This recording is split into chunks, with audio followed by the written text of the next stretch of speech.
Hi, Namaste. Welcome back. Today we are going to talk about, as we see, we are having difficulties in walking dogs. Early morning, we can't take them on long walks. We know because there is a lot of fog, and lot of the temperature is very low. So, Dr. Hemant, I was just thinking, when we walk dogs, especially in the high-rise buildings and all that, we don't have any much spaces to walk. What do you think, Dr. Gaurav? Sir, yeah. nowadays dog park is a good concept. Hmm. So at that place, dog not only get the physical exercise, but they can get a very good stimulation for their happy, healthy life. So I think dog park is the good concept, but the matter is for the cleanliness of dog park. I agree that dog park is a good concept because you don't have any space to run them around and make them walk and stuff. But as you rightly mentioned, we can have dog park. This is a very good concept started by the RWA and animal lovers in combination, that every high-rise building or every property will have a dog park in this. This is a very good concept. But equally, responsibility also joins in that if you have a dog park, cleanliness and hygiene is very important to keep it, because there are so many factors and so many things which can affect the dog health as well. Because we most of the people are not getting their dogs vaccinated in time, and there is a vaccination failure also. And we have recently, pretty sure you also remember, guys, that we have seen cases of leptospirosis very common now. It was not there earlier, but now, because this is shed through the urine, and lot of parasite problems, endoparasites, and equally ectoparasite problems. It's a good concept, but we have to maintain it. So I would request, and rather whenever you meet any pet owners, tell them to carry their poop bag along, and just so whenever they or dog does the poop and all that, they should clean themselves. It's our responsibility. It is not 100% RWA concept that they should be doing it. It is our responsibility to support them. And dog parks, especially, when we talk about dog park, even the soil needs to be changed, even their cleanliness needs to be done, because the dogs that poo there, nobody cleans it. This is my observation. I may be wrong, but this is the fact which I have seen, and I have visited so many dog parks, and I have seen that they are not clean.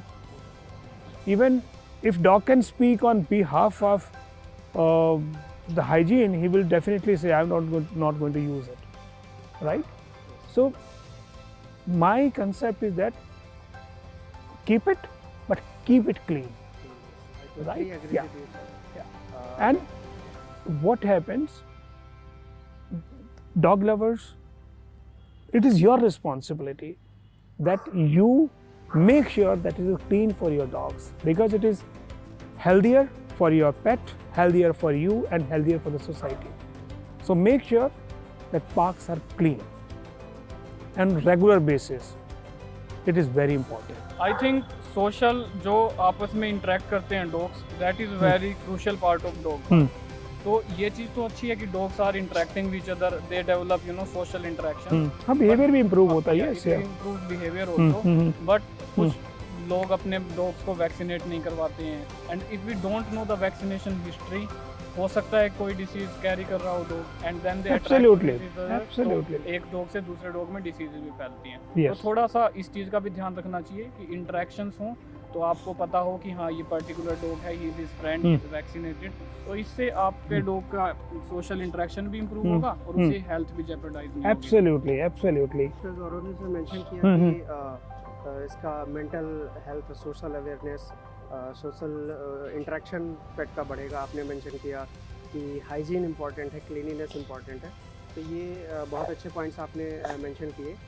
हमें ये भी ध्यान रखना चाहिए कि बहुत सारी disease हैं, बहुत सारी जूनोटिक डिजीज़ है जो केवल पेट के लिए ही नहीं प्रॉब्लमेटिक है, but even human can get also. Absolutely. तो जैसे लेप्टोस्पायरा आपने मेंशन किया, तो वो भी उनको मिल सकती है. लेप्टोस्पायरा है, वॉर्म्स हैं, और आपके टिक्स हैं, जिसे बहुत ज़्यादा कॉमन, वहाँ जाएंगे लेके आएंगे. तो जब भी एक और चीज़ में ऐड कर सकते हैं, जब भी आप डॉग पार्क में जाए, वापस आने के बाद उनके पॉज को क्लीन करना, उसको टिक्स के लिए चेक करना हमारी रिस्पॉन्सिबिलिटी है.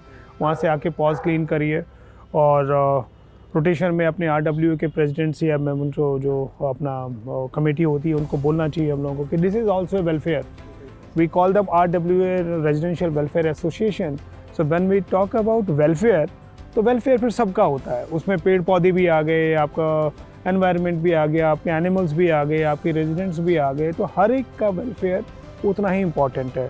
सो मेरा कहने का मतलब ये कि it is a community, we have to live together, so we have to respect each other. तो वो बहुत इंपॉर्टेंट चीज़ है. ठीक है ना. Sir equally responsibility pet lovers की भी है, पेट पेरेंट्स की भी है, इवन सोसाइटी की भी है कि जैसे देखो, वो अपना डॉग लेके जाते हैं तो अपने डॉग की जो भी क्लीननेस है, पूप बैग जैसे आपने बताया कि लेके जाना चाहिए, बहुत ही इंपॉर्टेंट है. इवन कहीं भी वो यूरिन कर रहा है, पूप कर रहा है, तो उस प्लेस को क्लीन करें कि इन केस अगर कोई दूसरा डॉग आता है तो वो उससे कोई भी प्रॉब्लम ना हो, उससे कोई इन्फेक्शियस डिजीज़ ना होने वो पाए. भी है. और साथ साथ में मतलब जैसे हम तो हाइजीन की तो बात कर ही रहे हैं, हाइजीन की सोशल बिहेवियर, वहाँ पे इंटरेक्शन बहुत होती है. आप अपने बारे मतलब पेट के बारे में शेयर कर सकते हैं, फ्रेंड सोशलाइज होता है पेट आपका, और आपकी एक्सरसाइज भी हो जाती है. बट साथ साथ में डॉक्टर के पास विज़िट करना, रेगुलर दिखाना, उसके बारे में कोई भी चीज़ हो जाए बताना. आपस में अगर आपका पेट बीमार है, जैसे कुछ वायरस, कुछ बैक्टीरिया की एक ऐसी मतलब लाइफस्टाइल है कि वो मतलब आई एम टेलिंग, उनकी भी लाइफस्टाइल है कि वो ख़त्म ही नहीं होते हैं. किसी डॉग को पार्वो हो गया, मान लो पार्वो हो गया, तो वो अगर ग्राउंड में उसने पॉटी किया हुआ है, उसके जो शेडिंग्स हैं वो सालों साल तक ग्राउंड से नहीं जाती हैं. आप कितना भी कुछ उसमें, जब तक वो सॉइल चेंज नहीं करेंगे, उसको कहीं और नहीं करेंगे डिस्पोज, और नया सॉइल नहीं डालेंगे, वो समझ से नहीं जाने वाली है. और कुछ बैक्टीरिया, लेप्टोस्पायरोसिस जैसे हम लोग बात कर रहे थे, बड़ी कॉमन हो गई है, वो यूरिन के थ्रू फैलता है. तो जहाँ वो यूरिन कर रहे हैं वो जगह, इसलिए सेड वो बीमारियाँ हम लोगों को भी लग सकती हैं. तो इसलिए बेटर है कि वो पार्क बहुत नीट एंड क्लीन हो. ये हम लोगों को जब भी कोई पेट ओनर हमारे पास आता है, या मतलब हम लकी हैं उस दिन जिस दिन कोई RWA का प्रेसिडेंट आ जाए हमारे पास और बातें कर रहे हैं, तो हम उनको भी समझा सकते हैं. So it is a basically community living. हम एक दूसरे को जितना रिस्पेक्ट कर सकें, जितना उनके लिए एक दूसरे की केयर कर सकें, that is the best thing to do. And उसके साथ साथ खाली हम डॉग पार्क की बात करें, it's a very good concept, fine, but साथ में as a pet responsible pet ownership, जब हम कहते हैं पेट टू पार्टनर्स, वो हमारे पार्टनर कैसे बनते हैं? जब हम उनकी इक्वली रिस्पॉन्सिबिलिटी से केयर करते हैं. और केयर कैसे होगी? तो उसका टाइमली वैक्सीनेशन है, टाइमली ट्रेनिंग है, टाइमली उसकी डिवॉर्मिंग है, टाइमली उसका टिक का ट्रीटमेंट है, तब वो चीज़ें वहाँ पे पार्क पे पेट पेरेंट कम कर सकते हैं. आपका डॉग वैक्सीनेटेड होगा तो डेफिनेटली आप शेडी कम करेंगे, कुछ तो कैरी कम करेंगे, बिकॉज आपके एंटीबॉडी टाइप तो बहुत स्ट्रांग होगा बॉडी में. तो रेगुलर वैक्सीन करना, टाइमली वैक्सीन करना बहुत इंपॉर्टेंट होता है. I think it makes a lot of difference, and thanks to RWA people and associations which they have given a good place for them to walk, and I think so if they keep it clean and hygiene and perfectly pet friendly, that will be very good for the pet parenting. और दोस्तों हम लोग बात करते करते तो vaccination और इन चीज़ों की तो बातें हो गई, लेकिन हर चीज़ की जिम्मेवारी खाली RWA की भी तो हम नहीं कह सकते ना. कुछ पेट पेरेंट्स की भी है, कुछ हमारी अपनी भी होती है. तो उस कंडीशन में हम क्या कर सकते हैं भाई? जैसे रिस्पॉन्सिबिलिटी कैसे बनेगी? देखिए, आप डॉग पार्क में जाते हैं, वहाँ के शूज़ अलग रखिए, बिकॉज वहाँ से आप पता नहीं कितनी चीज़ें कैरी कर सकते हैं. ठीक है, आप बेयर फुट मत जाइए उसके अंदर. आप वहाँ पे अपने सेपरेट बोल्स लेके जा सकते हैं. आप फीडिंग करना चाहते हैं तो एक अलग जगह है, बिल्कुल अपने ही उसके बर्तन में उसको फीड करिए, कोई प्रॉब्लम नहीं है. लेकिन पानी भी अलग लेके जाइए, अपना हर चीज़ को कैरी करिए साथ में. उससे क्या होगा कि बाई चांस कोई ऐसी सिचुएशन अराइज होती है जिसमें आपको पानी देना पड़े, तो आपको इधर उधर रश नहीं करना पड़ेगा. तो यू आर प्रिपेयर्ड ऑलरेडी. तो कुछ प्रिपरेशंस होती हैं. और एक चीज़ हो सकती है, डॉग पार्क के आसपास हम लोग कोई भी फर्स्ट एड बैग हम लोग अप्लाई कर सकते हैं. वहाँ पे एक बॉक्स बना दिया जाए जिसमें इमरजेंसी किट में कोई भी बैंडेज है, कोई ब्लीडिंग हो जाए, फाइट हो जाए. और एक और चीज़ होती है साथ में, कभी अगर आप लोगों ने ध्यान दिया हो, जब भी कभी डॉग्स फाइट करना शुरू कर देते हैं आपस में, they are on leash, definitely वो लीश पे ही होने चाहिए. लेकिन अगर फाइट हो जाए तो सेपरेट कैसे करना है? इसलिए वहाँ पे जितने भी पेट पेरेंट्स हैं उनको क्या करना चाहिए कि वाटर जो बकेट्स हैं भर के रखनी चाहिए, क्योंकि जब आप कोई ऐसी फाइट हो तो इमीडिएटली उसको हाथ ना डालने की बजाय पानी फेंकेंगे, सो फाइट वहाँ पे ख़त्म हो जाएगी. कुछ चीज़ों का मतलब प्रिपरेशन अगर हम लोग रखते हैं ऑलरेडी, तो बहुत सी मेजर इश्यूज़ को हम दूर कर सकते हैं. जैसे हम लोगों ने बात किया वैक्सीनेशन, हम लोगों ने बात किया फर्स्ट एड किट, हम लोगों ने बात किया हाइजीन, हम लोगों ने कहा कि भाई सॉइल उसकी चेंज होनी चाहिए, वो पूरा का पूरा एरिया हाइजीनिक होना चाहिए, साथ में डस्टबिन्स होने चाहिए कि आपने पू कलेक्ट किया तो उसी के अंदर डाल देना कि झाड़ी में फेंक दें। तो हर चीज़ की मेंटेनेंस वहाँ पे, park maintenance what we call is very important. आप अपने ही खाली जैसे हम लोग बच्चों के पार्क को मेंटेन करते हैं, पूरा neat and clean, properly painted, कोई रस्टेड नहीं होना चाहिए, कोई भी चीज़ जो आयरन की है वहाँ पे वो उसमें वो स्पाइक्स नहीं निकले होने चाहिए, कोई झाड़ियाँ मतलब कोई ऐसी झाड़ी भी ना हो नज़दीक जिसके अंदर स्पाइक्स हों। कोई प्लांटेशन आप करते हैं, गमला रखते हैं, कुछ भी रखते हैं मतलब ब्यूटीफाई करने के लिए, तो उनके लीव्स में थ्रॉनी लीव्स नहीं होनी चाहिए। कोई ऐसा प्लांट ना हो जो बाई चांस वो खा ले घूमते घूमते वो पॉइजनस हो। कुछ फ्लावर्स ऐसे होते हैं जिनको आप नहीं लगा सकते, दे टेक इट, वो पॉइजनस होते हैं। तो बहुत सी चीज़ें मतलब साथ में जुड़ती हैं इस चीज़ को मेंटेन करने के लिए, ये मेरा मानना है।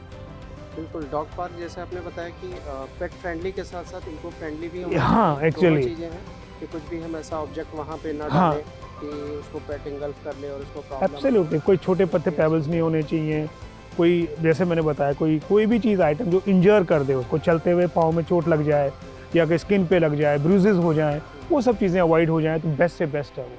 तो कोई भी मतलब इस लेवल पे झाड़ी में जैसे मान लो आप वो यूँ गया खेलने के लिए तो उसका उस पर आँख में नहीं लगनी चाहिए, ठीक है ना। वो सब चीज़ों को हमें अवॉइड करना है कि भाई वो अब जितना अवॉइड हो जाए, मतलब 100% हो जाए नथिंग लाइक दिस, बट 99% हो जाए तब भी चीज़ें चलती हैं। मेरा ये मतलब कंसेप्ट है जो डॉग पार्क्स को मेंटेन करने के लिए हम लोगों को responsibility of pet parents, RWA, and it needs commitment.